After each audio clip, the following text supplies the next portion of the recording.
প্রাণী সেবা করতে গিয়ে গতকাল আমি আমার রোজাটাই ভেঙে ফেলছি। কি একটা অবস্থা। ঘটনাটা শুরু থেকে বলি। লাস্ট 6 তারিখ ছিল আমার জন্মদিন। একে তো ইদানিং আমার জন্মদিন নিয়ে কোনো প্ল্যান থাকে না, তার উপর রমজান মাস।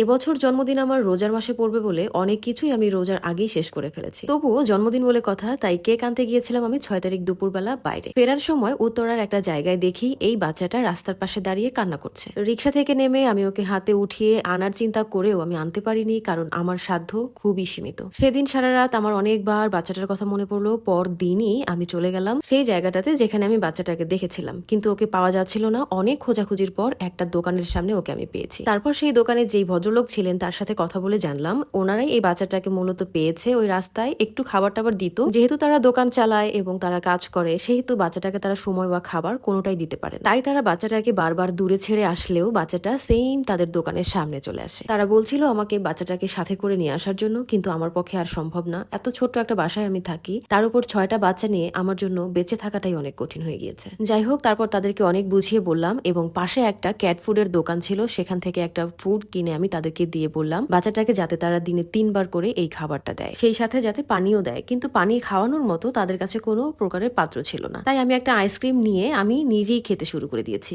অনেকক্ষণ পরে মনে পড়লো আরে আমি তো রোজা। তো এরপরে গিয়ে আমি আর আইসক্রিমটা খেলাম না। তারপর তাদেরকে বললাম যে আপনারা এই আইসক্রিমটা ফেলে দিয়ে সেই পটের মধ্যে করে একে পানি দিবেন। পরে গিয়ে আমি চিন্তা করলাম আমার রোজাটা আছে নাকি নাই। পরে ওনারা বলছিল যে না, আপনি তো ভুল করে খেয়েছেন, সুতরাং আপনার রোজাটা নষ্ট হয়নি, আপনি থেকে যান রোজা। এই হলো গিয়ে আমার গল্প। আমি চাই বাচ্চাটা বড় হোক এবং বাচ্চাটা যখন নিজে থেকে খাওয়া শিখে যাবে তখন ও নিজের মতো করে খাবার খুঁজে খেতে পারবে। এই কারণেই আমি অতটুকু খাবার আমি ওনাদেরকে দিয়ে এসেছিলাম, যাতে করে বাচ্চাটা একটু বড় হওয়ার সুযোগ পায় অ্যাটলিস্ট।